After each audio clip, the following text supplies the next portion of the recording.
écho à ce que vient de dire notre hôtesse. Il est vrai que certains souhaiteraient que l'Église catholique, que les églises, comme on dit aujourd'hui, demeurent neutres dans les questions politiques. Que faut-il penser d'un tel souhait? Que l'Église demeure neutre sur le plan politique. Il est vrai qu'on pourrait dire que le Christ, notre Seigneur Jésus-Christ, alors qu'il l'aurait pu, n'a pas cherché à essayer de prendre en main le gouvernement politique du peuple juif. Pour ceux qui ont assisté à la messe que j'ai célébrée ce matin, on voit par exemple, après la multiplication des pains, les Juifs qui sont tellement admiratifs du Christ qu'ils voudraient le faire roi, et notre Seigneur leur échappe, se dérobe à eux. Il aurait pu déclencher une insurrection contre l'autorité romaine qui occupait la Palestine. Les Juifs le souhaitaient, il aurait pu en prendre la tête, même si on ne se place pas sur le plan de la foi, il avait une telle force de conviction et il suscitait une telle admiration autour de lui qu'il aurait pu grouper tout un peuple derrière lui. Et il ne l'a pas fait.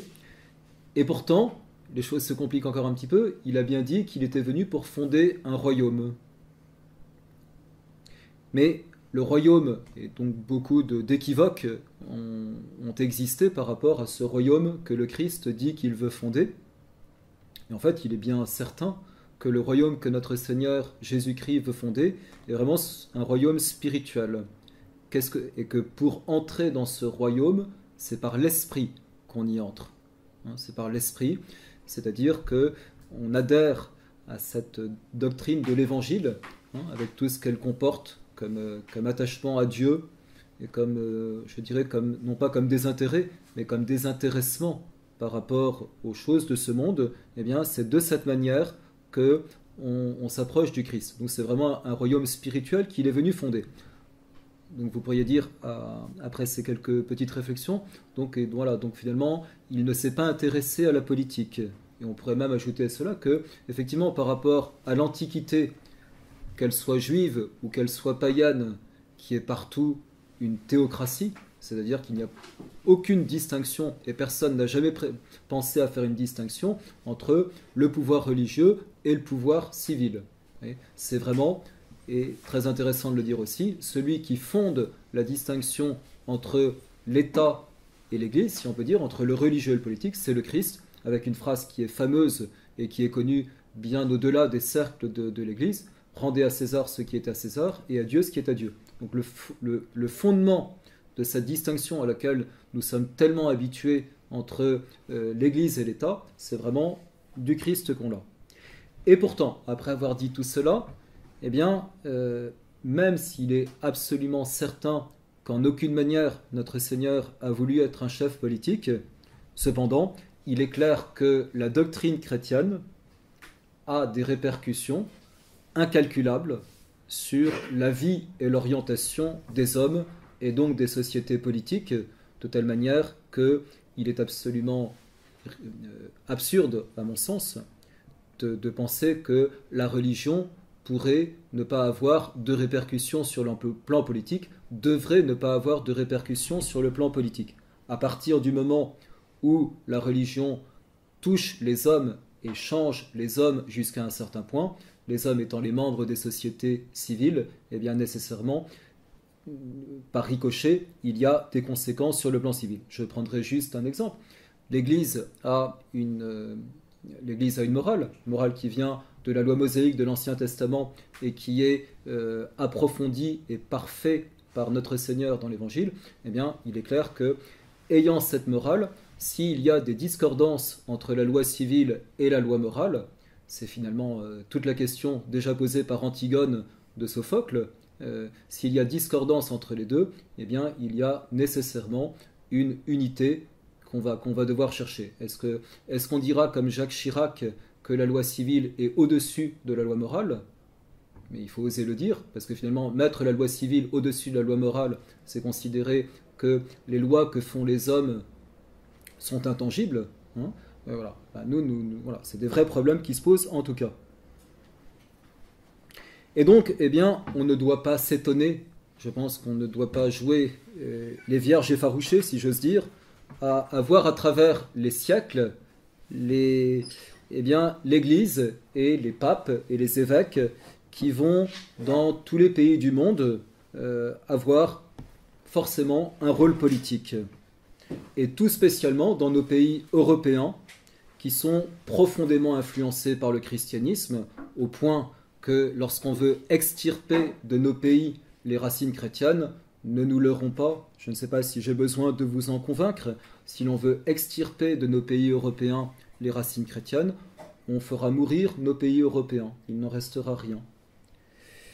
Et donc on voit aussi nécessairement, puisqu'il y a l'Église et les États, comme j'ai dit, distinction qui a été voulue par le Christ et sur laquelle nous nous trouvons depuis 2000 ans, eh bien, il y a nécessairement des relations qui vont devoir se produire entre l'Église et les États.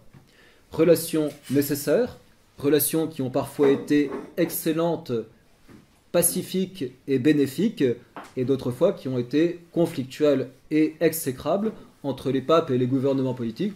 Je ne sous-entends pas ici, lorsqu'elles ont été exécrables, que la faute aurait été toute du côté des gouvernements politiques. Je dirais, je ne le pense pas, et je donnerai même, si j'en ai le temps, un ou deux exemples contraires. Voilà, il faut simplement nécessiter de ces relations.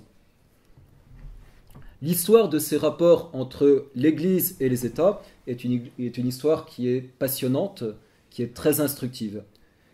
Bien entendu, il n'est pas de mon sujet de la donner en entier, et puis je n'en ai pas les compétences. Mon sujet, celui que m'a demandé Madame Lopi, est plus actuel, celui de l'Église et de la pensée de l'Église par rapport à la construction européenne et plus généralement de la question du mondialisme. Cependant, il est vrai que je n'aborderai pas directement, pas tout de suite, parce que je pense qu'il est intéressant pour vous, parce que le problème évidemment n'est pas nouveau, eh bien, que je donne quelques coups de sonde dans le passé des relations entre l'Église et les États, qui permettra de faire comprendre quelle a été une certaine pensée de l'Église, à mon sens fort intéressante, sur la question des relations entre l'Église et les États. Donc ce qui m'amène à vous proposer dans cette conférence, je n'ai pas tout à fait tout introduit, il me faudra quelques mots encore pour expliquer. Bon, voilà, de cette conférence, premièrement, eh bien, en vous donnant quelques considérations sur la façon dont le passé peut éclairer le présent. Historia magistra veritatis, l'histoire est maîtresse de vérité. Oui, le passé peut éclairer le présent, et il est nécessaire de considérer l'histoire comme une maîtresse de vérité. Cependant, par rapport à cette première idée, qui jusqu'ici, qui n'est plus évidente aujourd'hui, puisqu'on entend du passé faisons table rase, donc je voudrais dire de quelle manière l'histoire est maîtresse de vérité et quels sont les écueils qu'il faut éviter. Ce sera un préliminaire à mon propos. Voilà.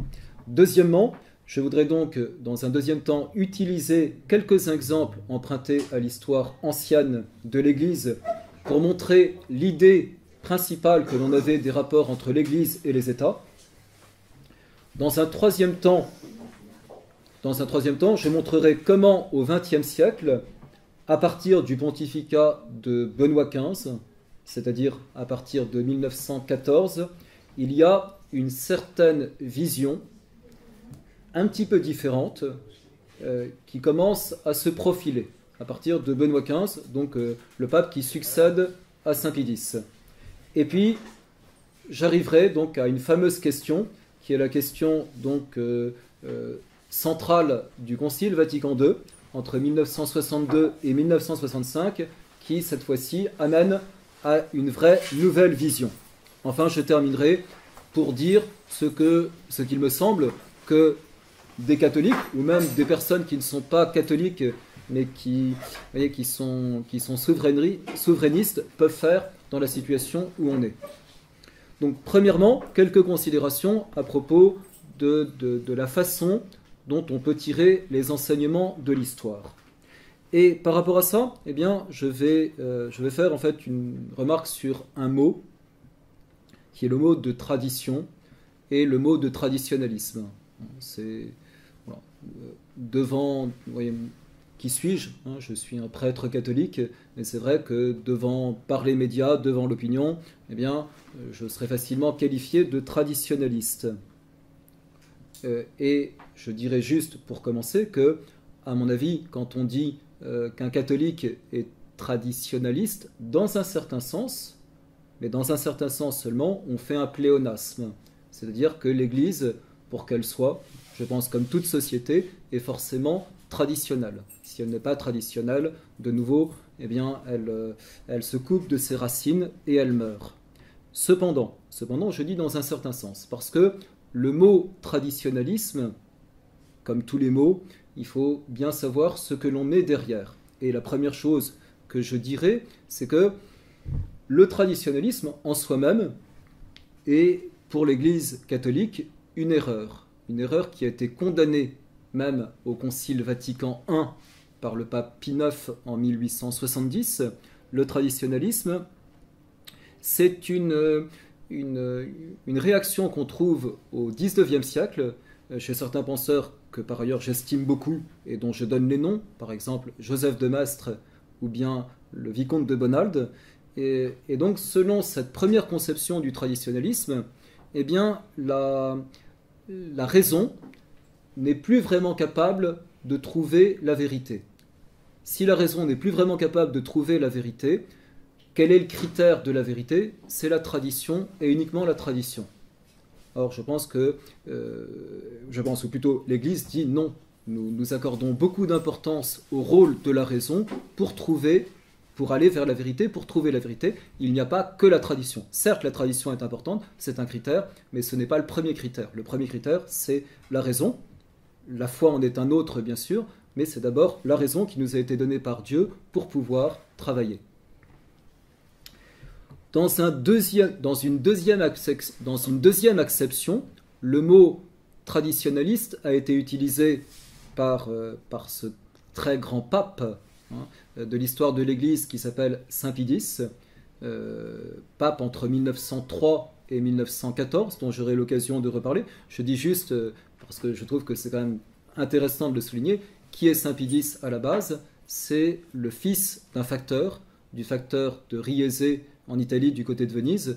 Je dirais, c'est quand on parle d'ascension sociale, eh bien, je dirais, remarquons que dans l'Église, l'ascension sociale, elle était vraiment possible. Il était fils du facteur de Riese et il est devenu pape de l'Église catholique. Donc s'il y avait de véritables possibilités d'ascension sociale, c'était dans cette structure ecclésiastique bien faite qui existait et qui le permettait. Je passe sur ça. Toujours est-il que Saint Pie X donc a cette expression: les meilleurs amis du peuple sont traditionnalistes. Que veut-il dire par là? Il veut dire, en présence d'une modernité qui frappe l'Italie au début du XXe siècle, mais pas simplement l'Italie, d'une modernité irrespectueuse des coutumes, des pays, des particularismes du passé, eh bien, il y a au contraire une très grande nécessité de prendre en considération tout ce qui a existé, parce que si cela a existé et si cela a amené à un moment donné à telle circonstance, à telle manière de prendre les choses, ça n'est pas pour rien, et ce serait très bête de vouloir de nouveau ne pas tenir compte de tout cela. Voilà. Alors maintenant, je dirais dans quelle mesure nous sommes traditionnels. Nous le sommes sur le plan religieux, parce que sur le plan religieux, sur le plan de la théologie catholique, on dit qu'il y a deux sources de la révélation, qui sont premièrement la Sainte Écriture, la Bible, l'Évangile, et deuxièmement, il y a la tradition, c'est-à-dire tout ce qui n'a pas été mis par écrit par les contemporains du Christ, mais qui a été dit par lui et qui ensuite a été transmis d'une façon orale. Alors ça, c'est l'acception stricte théologique de la tradition d'un point de vue catholique, mais la tradition a également énormément d'importance, la tradition orale en particulier, ce qui se transmet de génération en génération, doit être pris en considération, de telle manière que dans ce sens-là, oui, nous sommes traditionnels, tant sur le plan religieux que sur le plan politique. Cependant, à ce stade, eh bien, j'aimerais citer pour une parole de Charles Maurras, tirée de son livre Mes idées politiques, qui me paraît extrêmement importante et que je fais mienne sur cette question de la tradition, et qui est la nécessité d'une tradition critique. Voilà ce que dit Maurras. Dans toute tradition, comme dans tout héritage, un être raisonnable, de nouveau importance de la raison, fait et doit faire la défalcation du passif. La vraie tradition est critique, et faute de ces distinctions, le passé ne sert plus de rien.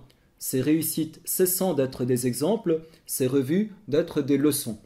Oui, donc traditionnel, mais non pas dans un sens où l'on figerait le passé, où on diviniserait le passé, mais où on a un regard qu'on cherche à rendre le plus intelligent possible sur le passé, sans lui conférer une infaillibilité. Oui, l'histoire de France ne commence pas en 1789. Oui, l'histoire de France ne commence pas en 1789. Oui, l'histoire de France ne s'arrête pas en 1789. Voilà. Alors, juste dans ces petites considérations un petit peu introductives, enfin, vous voyez, avant de rentrer dans le vaste historique finalement que je vais faire après, il y a une autre considération que je voudrais ajouter, toujours pour considérer les choses présentes. De ma petite expérience personnelle, j'ai davantage eu, par formation, à m'occuper de l'histoire des idées, donc de l'histoire des idées philosophiques ou théologiques, que de la façon dont les idées se répandent. Mais force m'est de dire, et, voyez, et je suis plus intéressé par l'histoire des idées que par la façon dont les idées se répandent. Et cependant, en préparant un certain nombre de sujets, c'est vrai que par la force des choses, j'ai vraiment dû me rendre à cette vérité que, à partir du XVIIIe siècle, à partir de la Révolution française, eh bien, on ne peut pas comprendre, je le dis en pesant tous mes mots, on ne peut pas vraiment comprendre ce qui se passe, on ne peut pas comprendre l'histoire sans manifester le rôle de la franc-maçonnerie. On ne peut pas comprendre l'histoire. Voilà. La face cachée des choses, elle est vraiment dans les loges. Et pour ceux d'entre vous, je l'ai lu 2 fois avec beaucoup d'attention, qui ont lu le discours d'Emmanuel Macron le 8 novembre 2023, je crois, au Grand Orient de France, au Grand Orient, c'est très impressionnant. Et c'est un aveu qui maintenant ne m'étonne plus, hein, un aveu très clair, eh bien, de ce que la République dit bien, hein, qu'elle puise, sa nourriture intellectuelle dans les loges, et spécialement dans le Grand Orient, dans ce qu'a dit Macron. Et donc, de telle manière que ne vous étonnez pas si, à partir de la Révolution surtout, dans le bref historique que je veux faire, eh bien, je vais être amené de parler, et d'une façon qui, j'espère, sera suffisamment documentée de l'action de la maçonnerie dans la façon dont les idées ont commandé à beaucoup d'événements. Alors, j'en arrive maintenant donc à la question historique, et comme je vous ai dit, pour pouvoir bien faire comprendre les problématiques actuelles, on a intérêt à faire une comparaison avec certaines choses qui se sont passées. Et donc, je vais prendre quelques exemples. Mes exemples sont là pour vous montrer comment l'Église et comment les papes, avant la Révolution française, considéraient ce qu'on appellerait aujourd'hui la question de l'importance ou de la nécessité d'avoir une sorte d'autorité au-dessus des États. Le problème n'est pas du tout nouveau. Hein. Comment ils considéraient ce problème-là et comment les choses pouvaient se faire. Alors évidemment, le monde dont je parle, mais ça n'est qu'accidentel, ça n'est pas essentiel, c'est davantage l'Europe. Hein. Bien sûr, beaucoup d'autres régions et continents sont connus, mais c'est plus essentiellement l'Europe que, voilà, auquel la question de l'unité des pays et la question de savoir dans quelle mesure eh bien, quelque chose devait chapeauter, si je puis dire, les pays, se posait. Donc c'est des questions très anciennes, comme vous le savez bien, et voir un petit peu comment l'Église considérait les choses. Donc je prends un premier exemple qui est au début du XIIIe siècle, donc le roi de France, c'est Philippe Auguste, hein, avec la célèbre, la très grande victoire de Bouvines. Et puis le pape, c'est un des plus grands papes de l'histoire de l'Église, une sorte de génie, justement, je dirais, de regard théologique sur les affaires du monde, qui s'appelle Innocent III. Et donc un conflit va exister entre Philippe Auguste et ce pauvre sire, qui est tout de même Jean Santerre en Grande-Bretagne, en Angleterre. Et donc, Philippe Auguste, très supérieur à Jean Santerre, eh bien, va, je passe sur les circonstances, occuper le comté du Poitou, qui normalement était alors sous suzeraineté anglaise. Jean Santerre se plaint auprès de qui? Naturellement, c'est comme ça que les choses fonctionnent. Il se plaint auprès du pape Innocent III, en lui disant, eh bien, si vous voulez éviter la guerre entre les deux pays, faites quelque chose, en substance. Le pape Innocent III va écrire donc une lettre qui s'appelle Novit Ille, hein, que nous possédons entièrement, comme voilà, les choses sont bien gardées, lettre du pape à Philippe Auguste, dans laquelle il dit trois choses. Premièrement, voilà, il faut bien voir l'état d'esprit très intéressant qui est le sien. Quand s'attribuant, donc il commence par justifier ce qu'il va dire après. Qu'en s'attribuant à connaître la cause entre le roi de France et le roi d'Angleterre, il n'entend nullement diminuer ou troubler la juridiction royale, mais simplement exercer sa juridiction spirituelle morale. Il faudrait faire l'exégèse de toutes ces formules. Seulement, cependant, alors je le dis en latin parce que c'est une formule, mais voilà, sub specie peccatis, hein, c'est-à-dire à cause du péché, si on peut dire.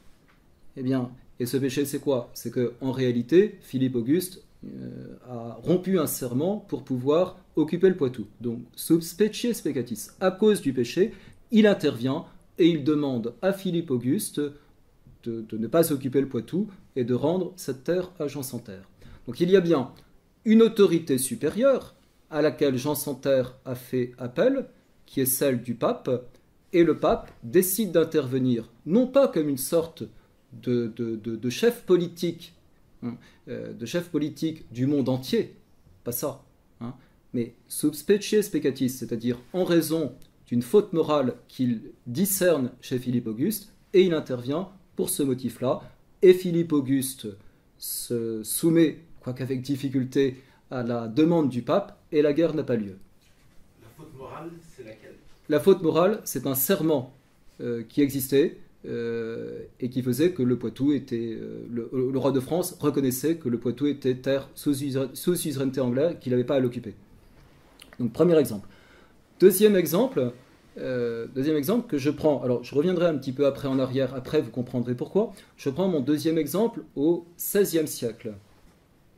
XVIe siècle, et je le prends après cette terrible fracture au-dedans de l'Europe, qui est celle de la crise de 1517 avec Luther et le protestantisme, c'est-à-dire que l'Europe est divisée, qui évidemment fait que le rôle des papes se trouve très affaibli, puisqu'il n'y a plus l'unité religieuse en Europe.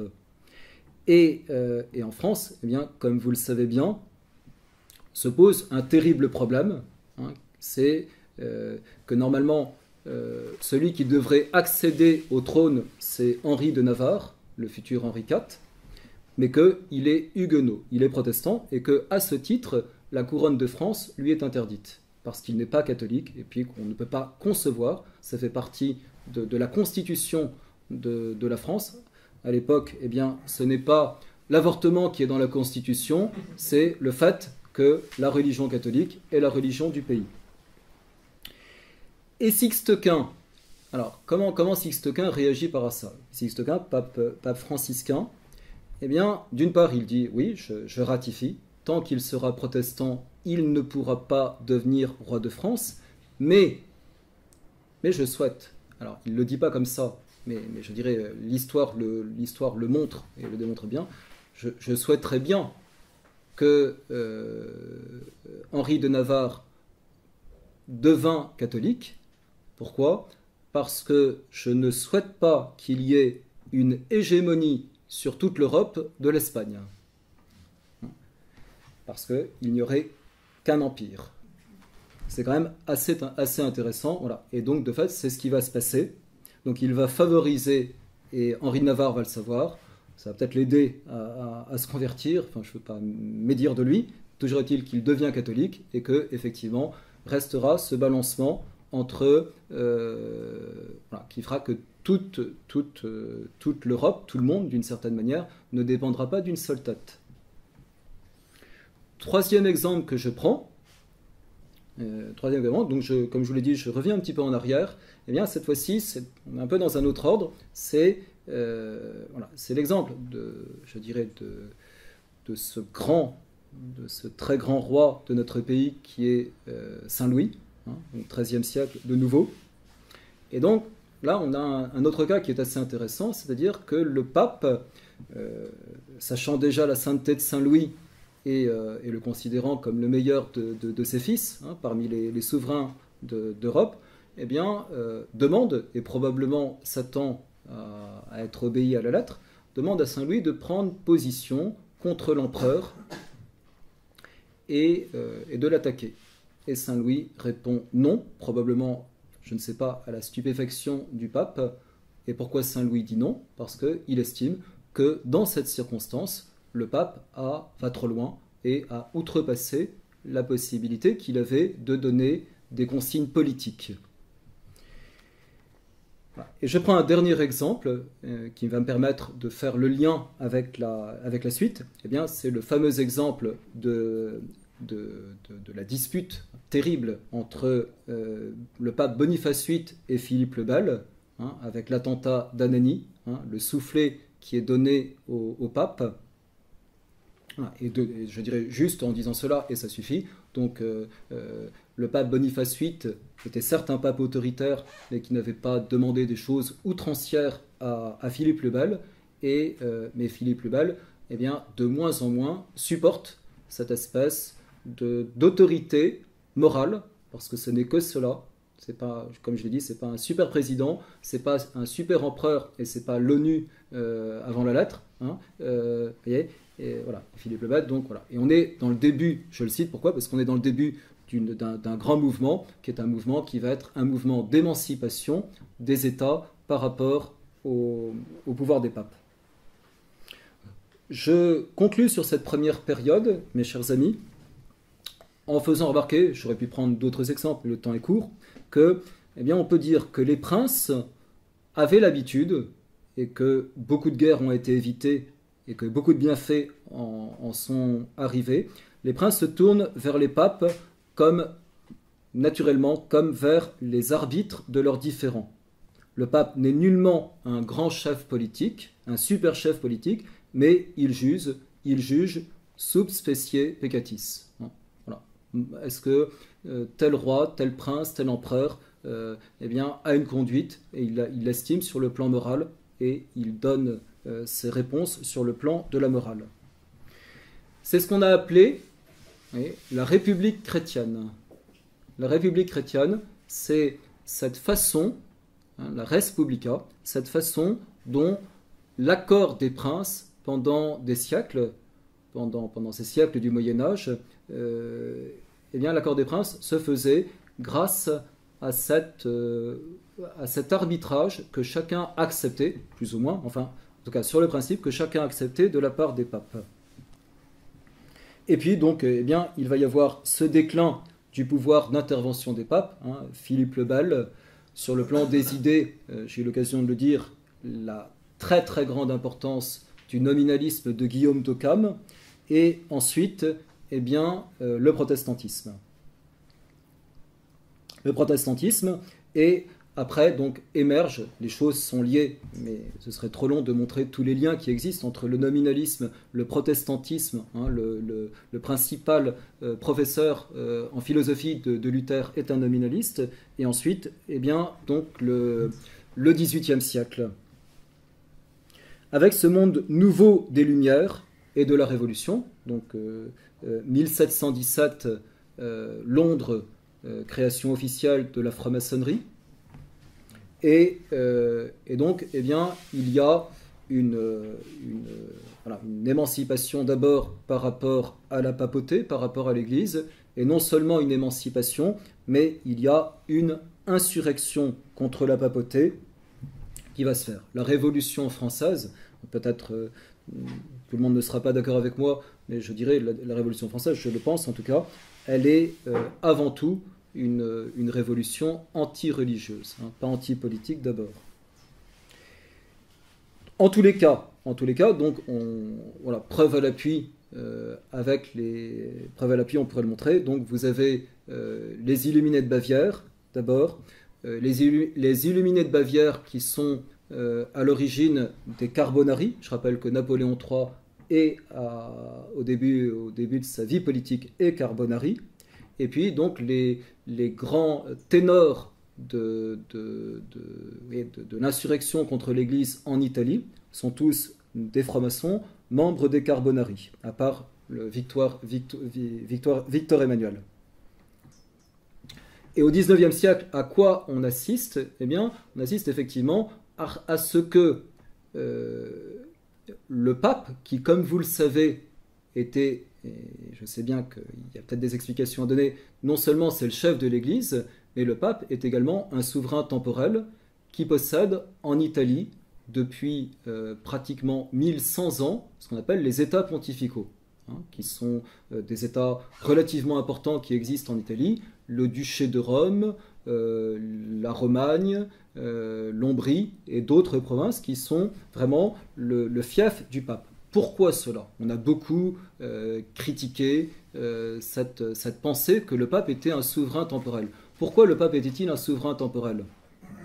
Le pape était un souverain temporel parce que, je vais le dire de la manière suivante, parce que si le pape n'avait eu aucun territoire, forcément le pape, s'il n'avait eu aucun territoire, aurait été sujet du territoire du prince sur lequel il se trouvait. Mais si le pape avait été sujet, eh bien, tout ce qu'il aurait fait aurait été suspecté comme étant influencé par le prince sur le territoire duquel il se trouvait. Ce n'est pas la seule raison, mais c'est une raison qu'on peut comprendre. Et donc, dans cette insurrection, je pourrais donner les textes, dans cette insurrection de la maçonnerie italienne, des Carbonari, contre la papauté, il y a cette idée qu'en faisant l'unité italienne, eh bien, l'unité italienne fera qu'on spoliera le pape de ses états pontificaux, de telle manière que les papes n'auront plus de territoire, et que n'ayant plus de territoire, on détruira la papauté, parce que la papauté n'aura plus l'indépendance dont elle a besoin. C'est vraiment des calculs dont on peut montrer les textes les traces dans les textes maçonniques.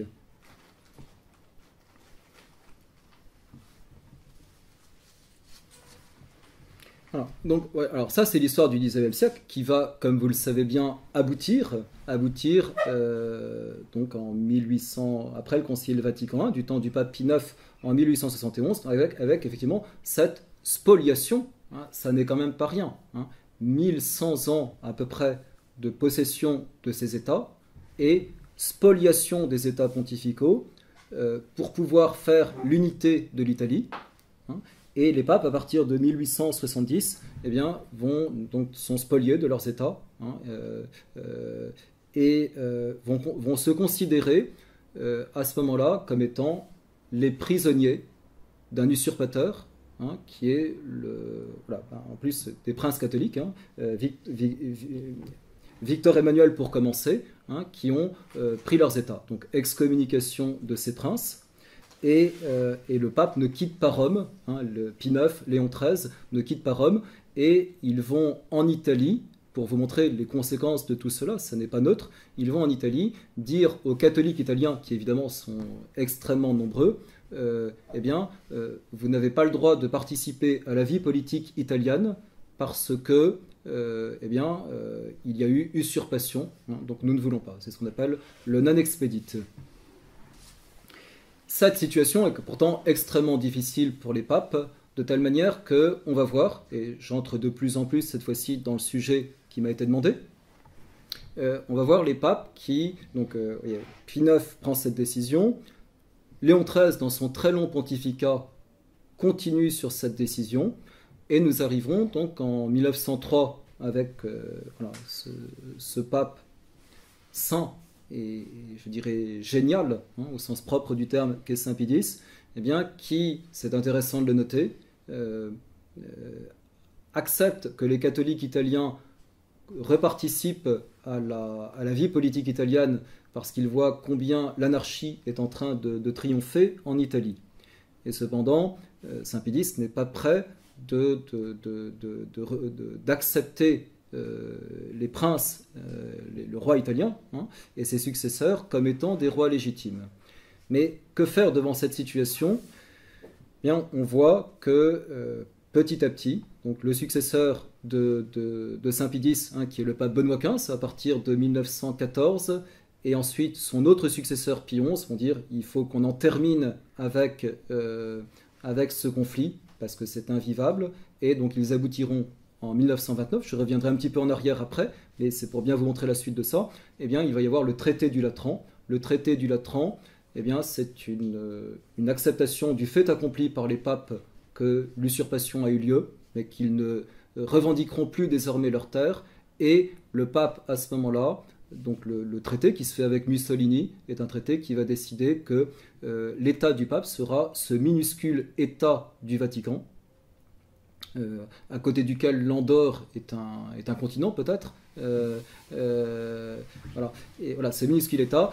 Voilà. Donc le pape reste chef d'État, mais il faut bien dire que son État est évidemment microscopique, minusculaire et d'une immense fragilité par rapport à ce qu'il a été auparavant. Je reviens maintenant en arrière, oui, et dire que voilà, donc Saint Pie X meurt en 1914 au début de la guerre, hein, probablement de douleur de voir l'hécatombe qui va survenir, et l'hécatombe qui a eu lieu. Voilà. Et donc pendant la guerre, donc le pape Benoît XV qui lui succède, quelle va être son action ? Eh bien, ça ne vous surprendra pas. Benoît XV va avoir une action qui va chercher à, si possible, à abréger le conflit. Hein, donc en se tournant vers les uns, vers les autres, hein, tellement il y a de la souffrance, et nous le comprenons bien, nous ne nous en étonnons pas, avec certains mots qui sont prononcés, comme le mot de désarmement, qu'on peut comprendre aussi. Et donc en même temps qu'on voit cela, il y a beaucoup d'idées qui finalement commencent à apparaître, ou disons font surface publiquement, qui sont en particulier l'idée de la Société des Nations. L'idée de la Société des Nations, d'où vient-elle ? Elle vient des États-Unis.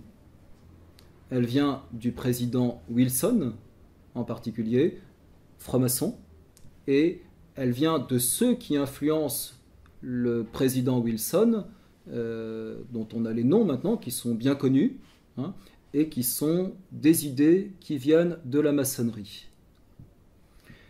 Derrière cette idée de Société des Nations, hein, je peux le montrer, je peux donner des textes, il y a l'idée que non seulement il faut une Société des Nations pour pouvoir mettre la paix dans le monde, mais en même temps qu'il faut affaiblir les États-nations. Je voudrais citer ici, donc, alors c'est au même moment, hein, donc le comte de Koudenov-Kalergi, donc qui est voilà, donc un contemporain, hein, et qui est à l'origine de ce qu'on appelle la Pan-Europe à ce moment-là. La Pan-Europe, donc, qui est évidemment une une idée, et pas simplement une idée, un mouvement intellectuel. Koudenov Kalergi est quelqu'un qui est japonais par sa mère, hein, il est fils d'une princesse japonaise, et qui est autrichien par son père, donc c'est un homme qui est à l'international, voilà. Et donc il est à l'origine effectivement il est maçon, hein, il est maçon aussi, et à l'origine donc d'un mouvement qui est là pour dire aussi que la guerre de 14-18, hein, l'Europe s'en trouve ravagée, défigurée, affaiblie, que ça ne peut pas continuer comme ça, qu'il n'y a qu'une seule solution, c'est de parvenir à une unification des pays européens. Hein. Je le cite, et vous allez voir, voilà, il va mettre en corrélation la fin de cette puissance dont j'ai parlé des papes auparavant sur l'ensemble des États. Hein, il va la mettre en corrélation avec autre chose qui est l'Europe. La chute de l'empire des papes, dit Koudenov Kalergi, a permis la naissance de l'idée d'une fédération européenne laïque. Hein, il fallait passer d'abord par, donc ce sont des plans qui s'accomplissent, il fallait d'abord passer par la chute de l'empire des papes pour pouvoir mettre au point l'idée d'une fédération européenne laïque. Et l'un de ses plus proches collaborateurs, qui est le comte Carlo Sforza, un Italien, je voudrais vous le citer parce que c'est quand même vraiment cette fois-ci dans les sujets qui vous intéressent le plus. Donc Sforza écrit « Nous ne devons pas être surpris de la durée de la crise causée par la génération de 14.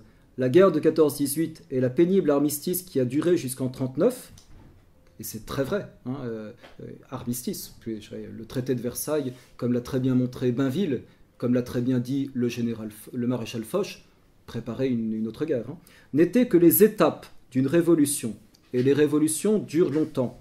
Écoutez bien, hein, donc on a affaire de nouveau à ces gens de la pan-Europe. La nature de cette révolution est maintenant claire. Nous sommes les témoins et en même temps les victimes du nationalisme. Notre révolution est l'écroulement du dogme du nationalisme.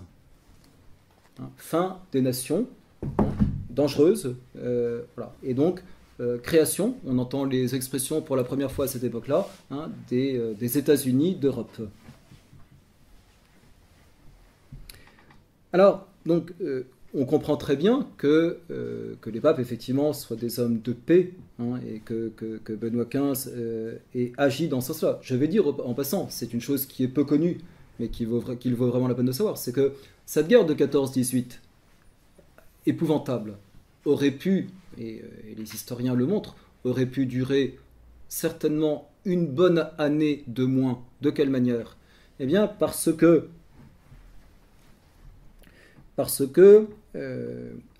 l'Autriche, hein, était d'abord Benoît XV et ensuite l'Autriche, avait fait à la France et à l'Angleterre des propositions de paix séparées de l'Allemagne. Hein. Et donc, si c'était un tapis de velours rouge pour la France et pour l'Angleterre, de pouvoir conclure cette paix avec l'Autriche, qui évidemment aurait placé l'Allemagne dans une situation désastreuse. Or, la France et l'Autriche, donc, ont refusé. La France et l'Angleterre, enfin, voilà, ont refusé d'accepter cette proposition, et ont refusé d'accepter cette proposition sous l'influence des États-Unis. Parce que les États-Unis, et donc, comme je vous ai montré, la franc-maçonnerie, avaient des intérêts. Ces intérêts, c'était quoi? C'était l'affaiblissement des pays européens, et puis c'était aussi, hein, l'écroulement de cette dernière dynastie catholique qui existait et qui était celle des Habsbourg. Je rappelle aussi que c'est comme ça, hein, ce sont des faits qui sont maintenant, chez les historiens sérieux que vous trouvez, c'est que ce qui allume la guerre de 14-18, hein, c'est l'assassinat de l'archiduc François Ferdinand à Sarajevo. Et je dirais qui est derrière, c'est une association maçonnique, hein, qui s'appelle la Main Noire, hein, et qui organise l'assassinat, hein, qui déclenche les choses. Donc, l'action pacificatrice de Benoît XV pendant la guerre n'a pas plu à tout le monde. Le Saint-Siège n'est pas admis à la conférence de paix de 1919 à Paris. Et cependant, donc, eh bien, Benoît XV, par rapport à ses idées de la Société des Nations, donc, il faut le dire, et je dirais, c'est là qu'il faut, je pense, enfin, en tout cas, tel que j'ai vu les choses, bien voir la racine de tout un courant qui naît. Eh bien, Benoît XV va dire que, oui, que l'Église voit d'un bon œil, hein, l'Église est disposée même à prêter son concours, je le cite, actif et empressé à une ligue des nations qui serait fondée sur la loi chrétienne. Voilà. Donc, voilà. Il embraye à cette idée de la Société des Nations. Or, cette Société des Nations, son premier président, qui est, eh bien, c'est un frère, de nouveau, frère de maçonnerie, qui est un Français, hein, qui est Léon Bourgeois, qui était plusieurs fois ministre, et comme je vous l'ai montré, l'idée est maçonnique. Or, le pape, Benoît XV, dit, oui, eh bien, nous pensons que dans les circonstances, eh bien, c'est quand même une bonne chose, cette Société des Nations, avec cette petite restriction, précision, fondée sur la loi chrétienne. Benoît XV meurt en 1922 et c'est le début donc d'un autre pape, Pie XI, donc pape fort intelligent, très autoritaire, hein, avec une politique extérieure très controversée, hein, aussi bien en France avec la condamnation de l'Action française, aussi bien au Mexique avec la position qu'il a prise par rapport à l'insurrection des Cristeros, aussi bien par rapport à la guerre d'Espagne. Voilà, pape très controversé, je dirais pas du tout acquis à de nouvelles idées qui seraient opposées à celles de Saint-Pédis, hein, ce serait très faux de dire cela. Pape qui conclut l'accord du Latran avec l'Italie en 1929, mais qui va aussi appuyer cette société internationale qui se met en place, en s'appuyant donc d'une façon assez forte sur le droit naturel, dit-il, voilà,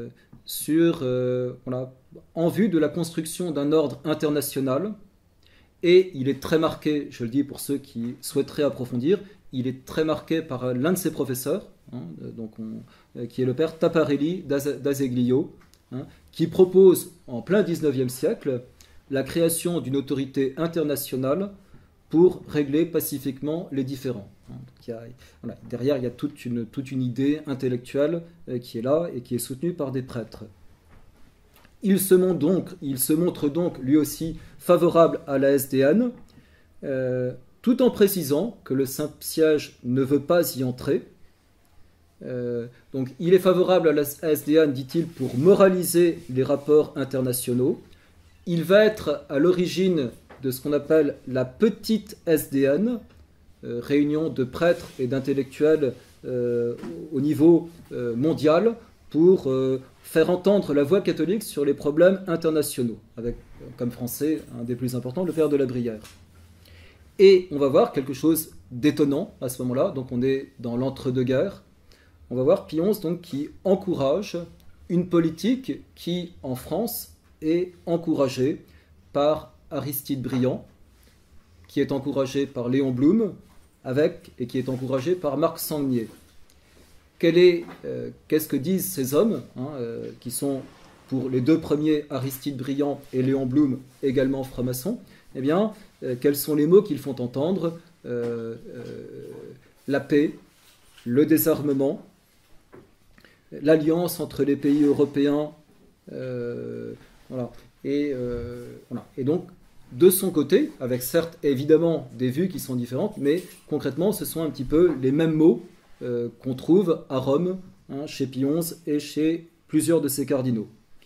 Il se montre favorable au pacte de Locarno en 1925, qui assure l'intangibilité des frontières occidentales de l'Allemagne, et il va approuver, donc Sangnier, peut-être que vous le connaissez, Marc Sangnier, c'est lui qui est à l'origine de ce mouvement qui s'appelle le Sillon, qui a été condamné par le pape Saint-Pédis auparavant, et alors qu'il y a eu cette condamnation, donc Sangnier, qui est un polytechnicien français très croyant, hein, va faire de très grands rassemblements de jeunes européens qui rassemblent des milliers et des milliers de jeunes. Hein, on est pour la paix des peuples, etc. Et Pie XI donc voilà, favorise l'action européenne, européiste de Sangnier. Il approuve le pacte Aristide Briand-Kellogg. Kellogg est secrétaire d'État américain. Pacte de renonciation à la guerre. Hein, des formules très fortes. Pacte de renonciation à la guerre. Il suit avec bienveillance en 1932, dans le cadre de la SDN, les travaux sur le désarmement. Il est favorable, Pie XI, à un avenir de l'Europe sur le modèle américain. Hein, la formule États-Unis d'Europe, et je crois dans certains de ses travaux. Mais par la suite, sa désillusion s'exprime en 1934 avec l'accession d'Hitler. Voilà, donc on est sur quelque chose, vous voyez, avec la révérence hein, que j'ai pour les papes et que je garde pour ces papes, je dirais, on est sur quelque chose de quand même nouveau, dangereux avec le recul du temps, hein, qui est effectivement que, eh bien, donc il n'y a plus cette autorité qui existait des papes au-dessus des pays, hein, de la manière dont je l'ai dit, c'est-à-dire sous le rapport de la moralité. Il y a quelque chose dont on a besoin actuellement. Il y a cette idée qui émerge de la SDN, et les papes, pourtant bien renseignés, hein, les papes sont bien renseignés, ayant des prêtres et des évêques dans le monde entier, eh bien, doivent quand même bien savoir certaines choses sur les origines, pas toujours très nettes, hein, de la SDN, et les papes se déclarent avec des restrictions en faveur de la SDN. Nous arrivons ensuite, après Pie XI, juste avant la Deuxième Guerre mondiale, avec ce grand pape, hein, Pacelli, Pie XII, son successeur, qui va être pape dans cette période difficile de 1939 à 1958. Je ne peux pas tout dire et je vais me situer volontairement en 1957. Vous comprenez pourquoi? Car 1957, c'est le traité de Rome, donc, signé le 25 mars entre la France, l'Allemagne, l'Italie, la Belgique, les Pays-Bas et le Luxembourg, qui institue la CEE, Communauté économique européenne. Les pays s'engagent à faire ensemble une union économique et politique. Ce traité constitue la base de la construction européenne. Hein, qui veut comprendre ce qui se passe depuis doit lire ce traité. Ce qui amène, puisque le traité est à Rome, ce qui amène eh bien, énormément de voyages, d'hommes politiques et autres à Rome, et ce qui amène en 1957 le pape Pie XII à prendre plusieurs fois la parole sur cette question européenne, et je voudrais donc le citer ou le commenter. Tout d'abord, donc, essayons, vous voyez, j'ai à cœur hein, d'être le plus objectif possible. Hein, voilà. Donc, on trouve chez Pie XII, d'une part, des idées comme celle-ci. Donc, c'est un discours du 3 décembre 1957 au Conseil des communes d'Europe, qui sont venus, voilà, qui représentaient. Il encourage les participants à faire valoir leur idée fédéraliste, car, je cite, le caractère fortement centralisateur des nations modernes, ayant pour conséquence de réduire à l'excès les libertés des communes locales et des individus, bien, voilà. Eh bien, vous savez, donc dit-il aux représentants, vous rappelez le primat des valeurs personnelles sur les valeurs économiques et sociales. Voilà comment il exprime, et donc on sent, vous voyez, bien sûr, hein, de nouveau, c'est un très grand pape, une conscience eh bien, que l'Europe, malgré tout, n'est pas sans difficulté, étant donné le caractère déjà centralisateur des nations modernes. Deuxième idée, alors cette fois-ci c'est le 4 novembre 1957, un petit peu après, il s'adresse aux parlementaires membres de la CECA, hein, de la Communauté européenne de charbon et d'acier. Et il dit, écoutez bien, c'est une phrase très importante, il ne s'agit pas d'abolir les patries, ni de fondre arbitrairement les races. L'amour de la patrie découle directement des lois de la nature. Très bien. Toutefois, le devoir de reconnaissance pour les mérites et les travaux des aïeux engendre le plus souvent une préférence instinctive pour certaines formes de vie et de pensée, un attachement à des privilèges qui n'ont pas toujours ou qui n'ont plus leur raison d'être en face des obligations nouvelles créées par l'évolution rapide et profonde du monde moderne. Il voit les choses et en même temps donc il voit d'autres choses qui interviennent dans le monde dans lequel il se trouve, dans les circonstances dans lesquelles on se trouve, qui amènent à une évolution. Quelle évolution? Quelle évolution? Donc, voilà. Le 13 juin 57, discours au Congrès de l'Europe. Pie XII reçoit en audience spéciale plus de 1000 parlementaires de 16 nations. Dans ce discours, il semble nettement favorable à l'avancement de la construction européenne et, je le cite, à la constitution d'un organisme politique unique. Il considère en particulier qu'une politique extérieure commune soit envisagée et la pensée même, je le cite, indispensable dans un monde qui tend à se grouper en blocs plus ou moins compacts. Il entre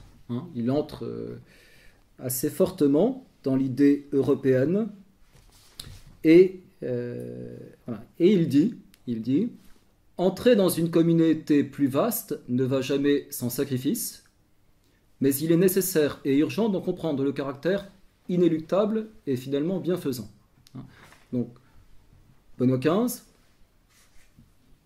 Pie XI, Pie XII, on voit une trajectoire qui est une trajectoire qui effectivement favorise la construction européenne. L'objectivité demande de le dire. Nous ne sommes pas à Vatican II ni au pape postérieur après Vatican II, et nous sommes déjà dans une idée qui favorise la construction européenne. Certes, je pourrais exprimer surtout avec des textes de Pie XII qui a beaucoup écrit, beaucoup parlé, des restrictions, des inquiétudes, je pense, qui sont présentes. Et par exemple, par rapport à ce texte dont j'ai eu l'occasion de parler dans la conférence précédente que M. Onam Lopi m'avait demandé de donner sur la Déclaration des droits de l'homme, eh bien, il y a beaucoup à dire et à redire par rapport à ces principes. Et on sent que Pie XII dit, Déclaration des droits de l'homme, qui ne doit pas oublier les devoirs que l'homme a vis-à-vis de Dieu. Et en même temps, on le sent gêné parce qu'effectivement, il sait bien que la SDN et puis ensuite l'ONU qui prend sa suite en 1948 sont basés sur ces idées-là. Mais cependant, voilà, c'est un fait, il le favorise. J'arrive maintenant donc à cet événement. Alors, vous voyez, événement central dans l'histoire de l'Église après la Révolution. Je pense après la Révolution française, je pense le plus important des événements.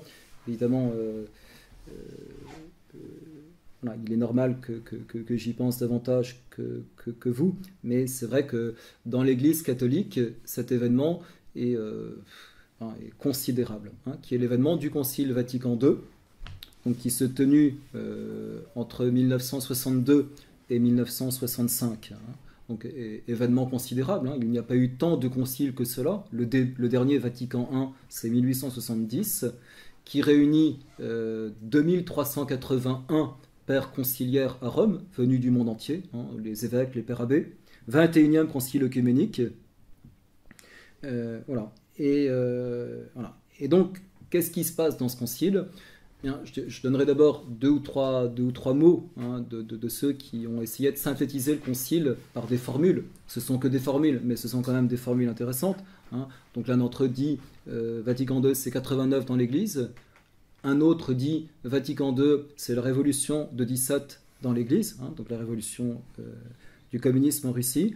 Voilà. Donc c'est le mot qui revient, c'est le mot de révolution.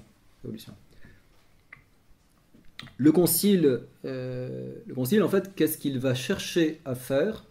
Il va chercher, dit-il, à réconcilier l'Église avec le monde moderne. Et si on cherche des formules qui permettent vraiment de réconcilier l'Église avec le monde moderne, on va dire c'est bien. C'est bien, vous voyez, je dirais, de nouveau, il faut définir les mots. Qu'est-ce que le monde? Qu'est-ce que le monde? Notre Seigneur, dans l'Évangile, dit qu'il n'a pas prié pour ce monde. Notre Seigneur dit qu'il amène sur la terre un esprit, et que l'opposé de son esprit, c'est l'esprit du monde. De manière qu'il est au moins équivoque de dire que l'Église veut se réconcilier avec le monde moderne. Et l'Église n'avait jamais dit ça jusque-là. À aucune époque. L'Église est là pour évangéliser, pour porter l'Évangile, parce que l'Église considère que l'Évangile est vrai et que le plus grand bien qu'elle puisse faire sur la terre, c'est de porter aux hommes la parole de Dieu, puisque l'Église pense que cette parole de Jésus-Christ est la parole de Dieu. Voilà. Et donc ça entraîne effectivement des choses. Voilà.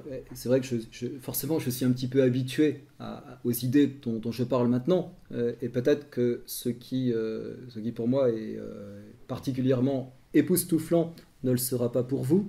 Je ne sais pas, et que vous serez étonné même de la façon dont j'en parle. Mais voyez, à Vatican II, par exemple, donc il y a plus de 2000 pères conciliaires, plus de 400 d'entre eux signent une pétition, et cette pétition demande que le concile condamne le communisme. Le communisme qui se trouve dans les années 60, au sommet de sa parabole historique. Et voilà, donc 400, c'est beaucoup dans une pétition. Voilà. Et la condamnation n'arrive pas. La condamnation n'arrive pas. Donc ils s'étonnent, ceux qui ont signé, demandent ce qu'est devenu leur demande. On dit qu'on a égaré la demande, et donc le communisme ne sera pas condamné par le concile. Ce qui est quand même énorme, tellement l'idée communiste est importante, surtout au moment où on en parle, et étant donné que le pape Pie XI, dont j'ai parlé, avait lui-même fait une encyclique dans laquelle il déclarait le communisme comme intrinsèquement pervers. Ce n'est pas une petite formule. Le Concile Vatican II, vous allez voir, parce que je ne perds pas mon sujet, mais c'est pour donner un petit peu la globalité de ces aspects. Le Concile Vatican II donc se spécialise, si on peut dire aussi, dans ce qu'on appelle l'œcuménisme. L'œcuménisme n'est pas quelque chose de nouveau dans l'Église. L'œcuménisme était considéré dans l'Église jusqu'ici comme le fait que les missionnaires allaient dans le monde entier, et la France au XIXe siècle envoyait la moitié des missionnaires dans le monde entier pour porter l'Évangile. On n'est pas du tout dans l'idée musulmane d'imposer à qui que ce soit la religion. Le christianisme, les missionnaires s'adressent à l'intelligence des personnes, au cœur aussi, c'est-à-dire qu'ils cherchent à donner l'Évangile, à montrer l'exemple, mais leur but effectivement, c'est bien d'amener les hommes à se rendre compte de la vérité du christianisme. Et l'œcuménisme, c'est cela. Mais à Vatican II, donc, il y a une sorte de recul, comme si l'Église doutait d'elle-même, et l'Église va commencer à dire, dans des documents extrêmement importants, comme celui de Nostra Aetate par rapport aux religions non chrétiennes, ou bien comme Unitatis Redintegratio par rapport aux religions chrétiennes, que finalement, est-ce que c'est vraiment comme ça? Est-ce qu'il ne faut pas admettre que les autres religions aussi sont toutes plus ou moins des voies de salut vers Dieu? Donc l'Église doute d'elle-même, et l'Église doute d'elle-même aussi dans un autre de ses documents très important dans ses conséquences, qui s'appelle Dignitatis Humanae, et cette fois-ci qui touche directement à la question des États, et à mon avis, à la question de la souveraineté. Et peut-être dans un sens auquel vous ne vous attendez pas. Que dit le document Dignitatis Humanae? Le document donc prône l'idée de la liberté religieuse. Liberté religieuse qui est telle que désormais, les États sont déclarés être incompétents pour prendre position sur le plan religieux. De telle manière qu'un État qui voudrait dire je souhaite que le catholicisme soit dans mon pays considéré comme étant la religion favorisée par l'État, la religion parce que je la pense vraie, eh bien, c'est le Vatican qui dit non, c'est fini, au nom de la liberté religieuse, hein, qui va avoir des conséquences incalculables dans le monde, parce que finalement, il y avait encore des États catholiques qui existaient dans le monde entier. Je pense à, vous voyez, soit à l'Irlande, soit à l'État du Valais en Suisse, soit à la Colombie, soit à l'Espagne. Eh bien, c'est le Vatican qui fait demande à ces pays de changer leur constitution pour que désormais, eh bien, le principe de la neutralité religieuse de l'État soit gardé. Il est évident que ça va favoriser d'une façon spectaculaire dans tous ces pays, eh bien, l'émergence, hein, de toute religion possible. Et, à mon avis, eh bien, nous avons ici, avec ce texte de Dignitatis Humanae, finalement, le Vatican qui éborgne, et d'une façon qui est quand même conséquente, je dirais, la souveraineté des États, en ne permettant plus aux États, s'ils le veulent, d'avoir le catholicisme dans leur constitution. Voilà. Alors, je ne sais pas à quelle heure j'ai commencé. 14h40, on a commencé. Très bien. J'essaie de pas essayer de pas être trop long, mais il faut que je finisse la boucle. Voilà. Et donc, voilà, ce sont des exemples que je donne pour que, à travers ces exemples, chers amis, vous compreniez l'importance, la gravité de ce qui s'est passé dans l'Église au Concile Vatican II, comme une sorte de retournement extrêmement profond, hein, qui s'est opéré et qui va effectivement, je dirais, changer, on va dire la nature de l'Église, je blasphémerais si je disais comme ça, et en tout cas donner l'impression qu'une espèce de nouvelle Église, hein, s'est mise en place et a pris comme la place de l'Église de toujours, de l'Église traditionnelle, et que cette nouvelle Église, c'est autre chose. Et elle s'est nommée elle-même, hein, elle s'est nommée elle-même comme étant l'Église conciliaire, l'Église du Concile Vatican II, hein, l'Église qui se fonde sur le Concile Vatican II. Il est quand même extraordinaire de voir aujourd'hui des documents du pape actuel qui finalement, lorsque des textes nouveaux qui sont faits, où il ne cite, mais vraiment à 100%, que des textes qui sont soit de lui, soit des papes depuis le Concile Vatican II. Il y a quand même eu presque 2000 ans d'église avant, il n'y en est plus question, hein, comme si c'était vraiment un nouveau fondement dans l'histoire de l'Église. Et donc, dans cette, dans cette nouveauté, qu'est-ce qu'on voit en particulier, hein? Eh bien, on voit dans ce document, dans un document qui s'appelle Gaudium et Spes, Joie et Espérance, qui est finalement comme une sorte de document un peu conclusif du Concile, eh bien, la nécessité d'instituer, je cite, Gaudium et Spes numéro 87, une autorité publique universelle reconnue par tous, qui jouisse d'une puissance efficace, susceptible d'assurer à tous la sécurité, le respect, la justice et la garantie des droits.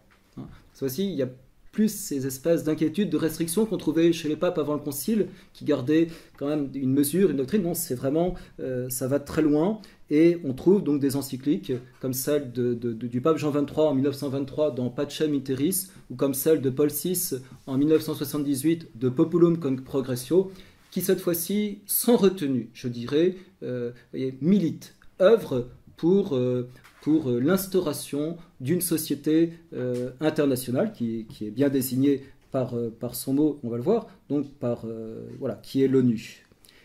Et à tel point que à la fin du Concile, en 1965, eh bien, le pape Paul VI, hein, c'est une première, va se déplacer à l'ONU, hein, et va faire un discours à l'ONU qui mérite la peine d'être lu et qui est vraiment une sorte d'éloge, de compliment, de dithyrambe, hein, de ce que doit être désormais l'ONU pour le monde, à savoir la grande garante, la grande garantie de la paix, de la liberté, des bienfaits. Vous n'avez pas de restrictions. Vous n'avez pas de restrictions.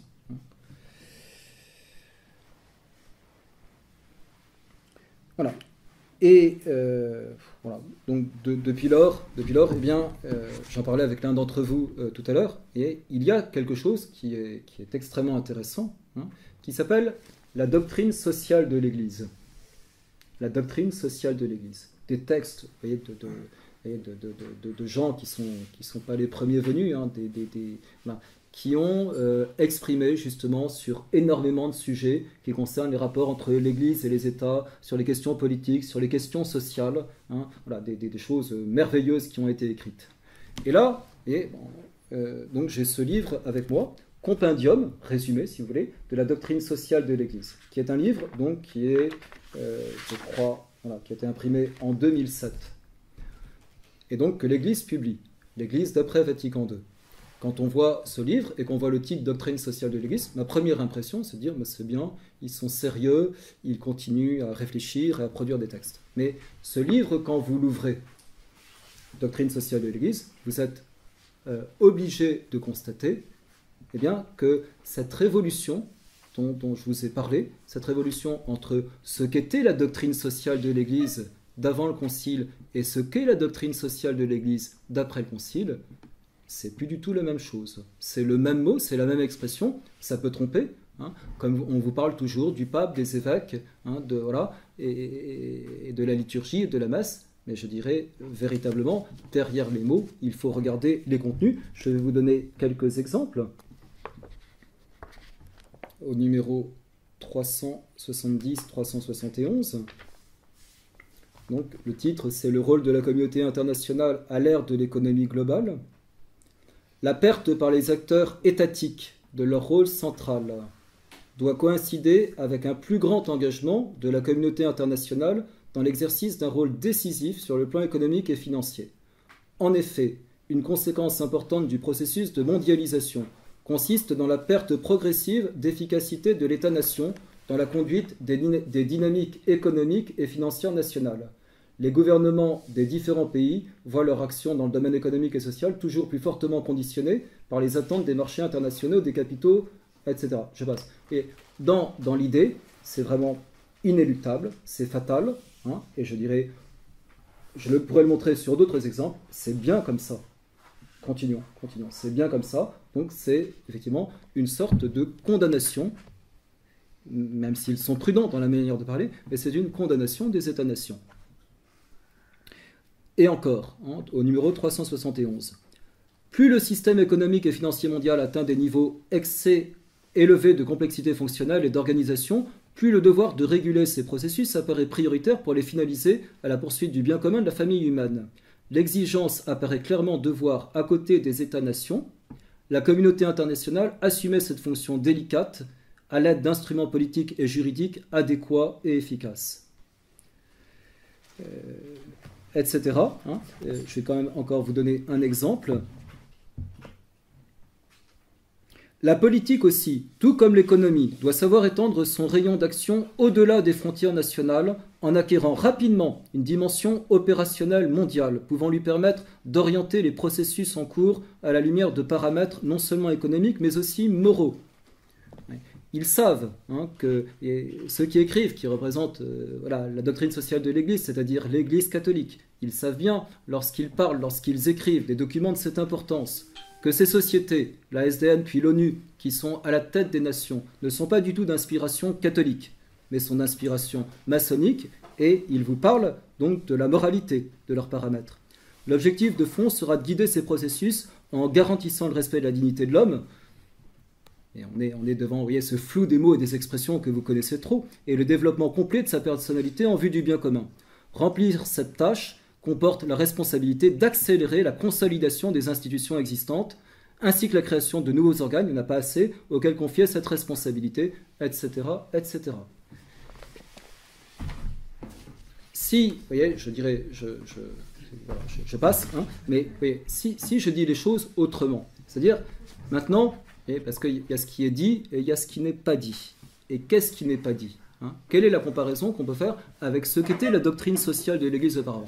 Elle avait, on est d'accord ou on n'est pas d'accord, mais c'était comme ça, elle avait un grand principe que monsieur et madame Lopi connaissent bien. Ce grand principe, c'est la royauté sociale de notre Seigneur Jésus-Christ. C'est-à-dire que nous disons, pour que les choses marchent bien, il ne faut pas qu'il y ait d'opposition entre les constitutions et les législations des pays avec la loi naturelle et, si possible, avec la loi évangélique. Dans ce livre, hein, j'ai pas tout lu, mais vous avez une table des matières qui est bien faite. Après ce que je vous ai dit, je pense que vous comprendrez, vous n'avez pas le moindre mot, hein, de mise en garde sur les sociétés secrètes et la franc-maçonnerie, comme si ça n'existait pas. Quand même fort. Hein. Pas un mot à ce sujet-là. Hein. Et d'ailleurs, vous savez que dans le code de l'Église, qui s'appelle le Code de droit canon, il y a eu un nouveau code qui a été fait en 1983, et dans le code de 1983, l'excommunication qui était réservée à ceux qui entraient en maçonnerie a été supprimée. Donc c'est bien tout un ensemble, hein, qui est là. Donc la mondialisation, alors, vous voyez, ils sont un peu descriptifs parfois, mais quand on serre les textes comme il le faut, on voit bien que c'est une faveur à la mondialisation, une fatalité de la disparition des États-nations, et puis ces idées de désarmement, ces idées vraiment dangereuses, hein, qui existent, parce que est-ce que le désarmement est une bonne chose comme ça? Pas forcément. Pas forcément. Hein.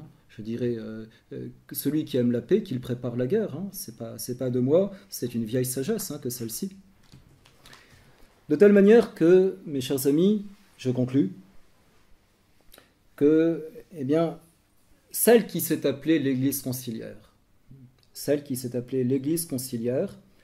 n'exprime plus, je dirais, ce que l'Église d'avant, ce que l'Église traditionnelle avait dit à propos des rapports entre les États et l'Église, justement. Et cette Église prône les constructions internationales. Hein, je ne sais plus en quelle année, pour vous montrer, donc voilà. Les conférences épiscopales, eh bien, donc, l'Église se met à la remorque de l'Europe en fondant une conférence, un conseil des conférences épiscopales d'Europe. L'Église place à l'ONU un évêque, hein, qui est un observateur permanent de l'ONU qui participe à tout.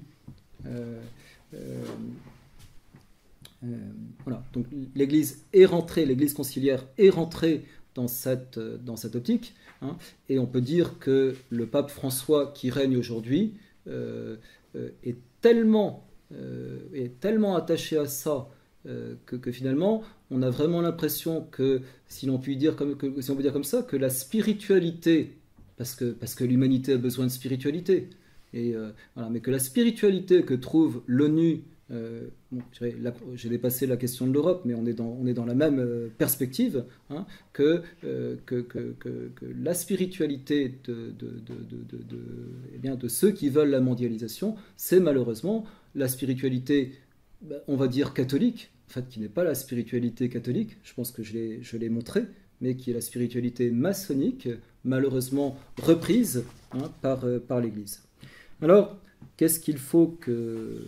je dirais après, je ne veux pas sortir de mon domaine, hein, qui est le domaine religieux. Peut-être que je ne m'adresse pas qu'à des catholiques. Hein, voilà. Mais donc je voudrais, voilà, en essayant de rester dans mon domaine, je dirais la souveraineté des États. Hein, la souveraineté des États est une très grande nécessité, hein, de la vie des hommes sur la terre. Le citoyen du monde, c'est une contradiction dans les termes, c'est une absurdité. On n'est pas citoyen du monde. Hein. On est dans un... Voilà, l'homme n'existe que s'il est enraciné. Hein, enraciné sur un terroir. Hein.